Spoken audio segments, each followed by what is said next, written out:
South Indian food तो मेरी favourite है, पर मैं इसे बाहर खाना बिल्कुल अवॉइड करती हूँ क्योंकि बाहर जो हम डोसा वगैरह खाते हैं, उसमें वो लोग बहुत ही इनो, सोडा वगैरह यूज़ करते हैं, जिससे पूरा दिन फिर हमें भूख नहीं लगती है और ब्लोटिंग सा लगता है। तो इसीलिए घर पर बिना किसी सोडा, बिना इनो वगैरह मिक्स किए कैसे हम नेचुरली फर्मेंट करके एकदम परफेक्ट डोसा बैटर घर पर प्रिपेयर कर सकते हैं, उसकी रेसिपी मैं आज लेकर आई हूँ। ये एकदम फुल टू प्रूफ रेसिपी है जो मेरी मदर मुझे बचपन से बना के खिलाते हुए आई है, और ये जो मैं आपको मेजरमेंट्स इसमें बताऊँगी वो कभी भी फ़ेल नहीं होंगी। तो चलिए देखते हैं। इसे बनाने के लिए यहाँ पर मैं 2 कप भर के अरवा चावल ले रही हूँ। अरवा चावल अगर आपके पास नहीं है और आपके पास वो मोटे वाले चावल है तो आप उसका भी यूज़ कर सकते हो। अगर आप 2 कप अरवा चावल ले रहे हो तो आपको हाफ़ कप उड़द दाल लेना है और 1/4 कप उसका चना दाल लेना है और हाफ़ टेबल स्पून मेथी दाना लेना है। मेथी दाना बिल्कुल भूलें ना, क्योंकि इससे हमारा जो बैटर है वो बहुत अच्छे से फूलने में, फर्मेंट होने पे हेल्प करता है। बस अब इसे हमें सोक करके नियरली 7 टू 8 आवर्स तक छोड़ देना है। अगर आप इसको गर्म पानी में सोक करोगे तो ये 4 घंटे में भी अच्छे से फूल के रेडी हो जाएंगे।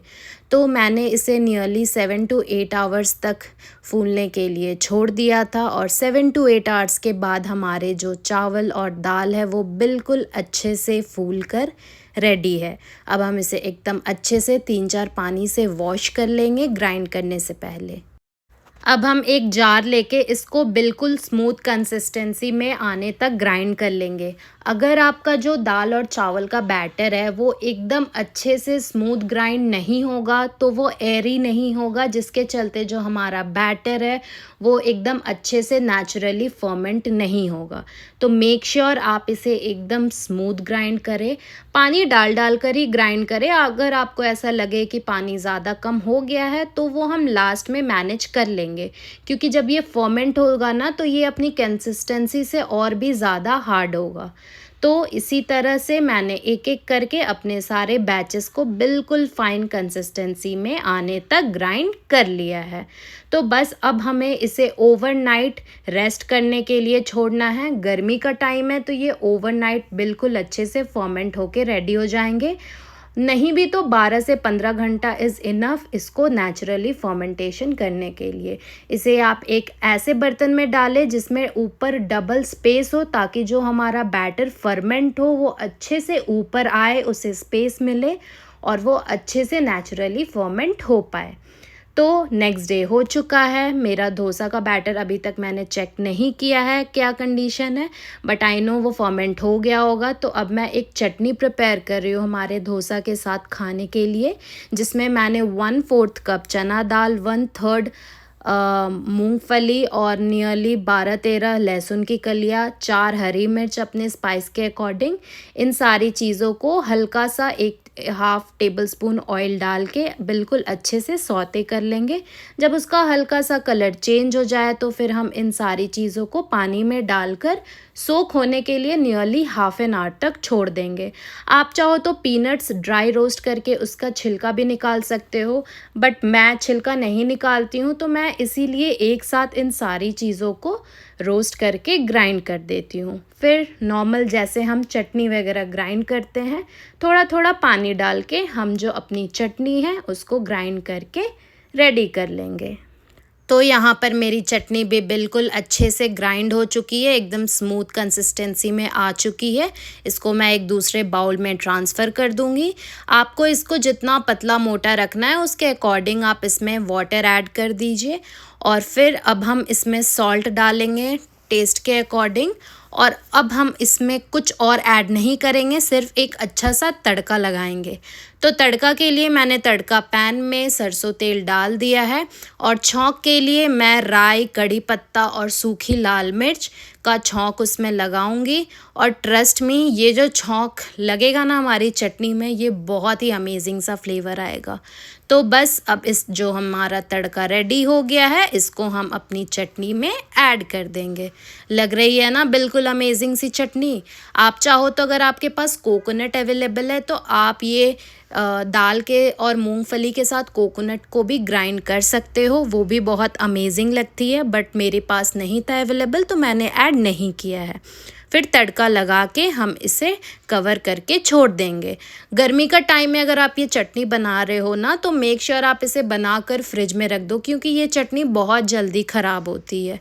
तो बस मैंने अपना चटनी बना के बिल्कुल रेडी कर लिया है। अब चलते हैं यम्मी सा डोसा का मसाला बनाने। जो मैं बेंगलोर में रहती हूँ, बेंगलोर में सिमिलरली यही वाला टेस्ट आपको मोस्ट ऑफ दी अच्छी जगहों पर मिलेगा।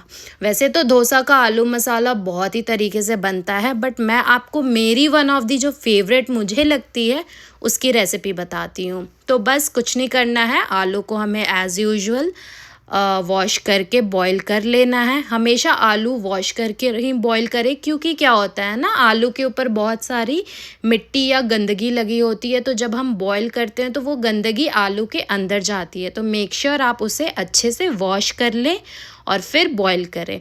यहाँ आलू मेरे अच्छे से बॉईल हो गए हैं, मैंने उसे छील के एक मैशर की हेल्प से अच्छे से मैश कर लिया है।